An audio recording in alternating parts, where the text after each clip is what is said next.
السلام عليكم ورحمة الله وبركاته. أول ما نبدأ كلامنا نبدأ بسم الله والصلاة والسلام على رسول الله. اللهم صل وسلم وبارك عليه. غدا النهاردة إن شاء الله كده عملت صينية بطاطس. تمام تمام. أنا ما بحبش أحط عليها لا لحمة ولا فراخ على الوش بتاعها، ولا بحب أشغل عليها الشواية عشان تنشفها. تمام تمام. هي شكلها جميل كده وبسم الله ما شاء الله. اللهم بارك، ربنا يديمها نعمة يا رب ويحفظها من الزوال، اللهم آمين يا رب العالمين. هنا رز بشعرية بعمله بتركة حلوة، كلنا شاطرين في الرز، بس الرز لازم لما تيجي تعمليه بتشوحيه انا بعمله بالزيت، سواء جنب الطبيخ او السمك عشان بيبقى مفلفل وجميل. بحط الزيت، بشوح الشعريه، بحط عليها الرز وافضل اقلب بقى لغايه الرز ده ما احس ان هو بيطلع بخار، وبحط له حبه الملح والعقد بتاعه. كل كوبايه رز يا جماعه بتاخد كوبايه ميه. هنا الفراخ انا عامله فرخه، نصها مسلوق والنص ده انا تبلته من امبارح بالليل. تمام تمام. ورحت بجيب بصلايه على حسب الكميه. احنا بس نقول التركه في الفراخ تحفه ريحتها مش قادره اقول. النص التاني انا في السليق بس مطلعاه يعمل عشان الميه اللي فيه تعمل شويه كده في المصفى، عشان الشوربه ما تطرطش ساعه ما اجي احمرها. تمام تمام. هنا النص ده يا جماعه عملت جبت بصلايه كبيره على حسب الكميه ضعف المقادير. جبت بصلايه كبيره، جبت طماطمايه، جبت نص ليمونه، ما بقفورش في التوابل وفي الحاجه. جبت الفلفل عشان حامي، حطيت نص القرن عشان حامي جدا يعني. تمام تمام. وعلى حسب الكميه برضو ضعف مقاديرك.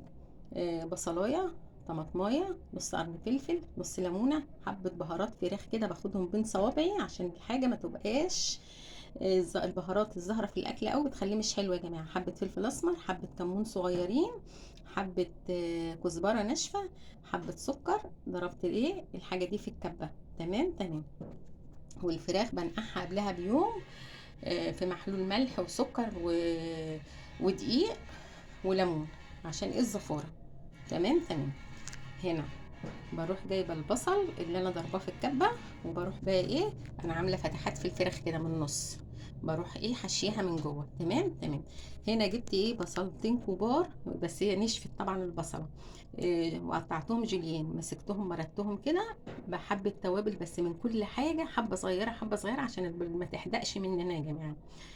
حبه ملح، حبه فلفل اسمر. اللي انا عملته اللي حطيته في الكبه عملته في البصل الجوليان وسبتها. ورحت آه، خدت في التتبيله من امبارح بالليل كده على الرف في التلاجة، ولبستها كيس وحطيتها في التلاجة. قمت الصبح ولعت عليها. بعمل بقى؟ بولع عليها من غير ما احط ميه، بسيبها هي بيبقى فيها ميه بقى كده من البصل وكده. بسيب الميه دي تنشف بس بدل متابعاها. تمام تمام. وبروح مسخنه كوبايه ميه بس بالظبط اللي هي بنشرب بها الشاي. تمام تمام. وبحط الميه السخنه دي على مرتين، تشرب النص الاولاني وبروح حاطه النص التاني. شربتهم خالص.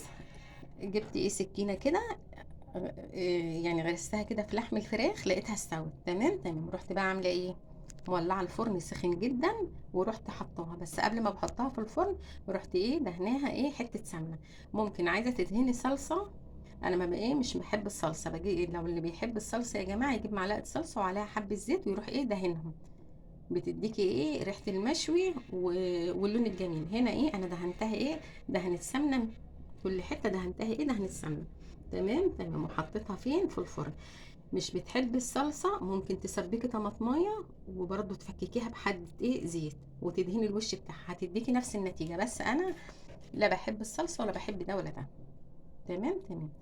ورحت بقى حطها في الفرن لما الفرن سخن خالص، بعد ما دهنتها السمنه طبعا.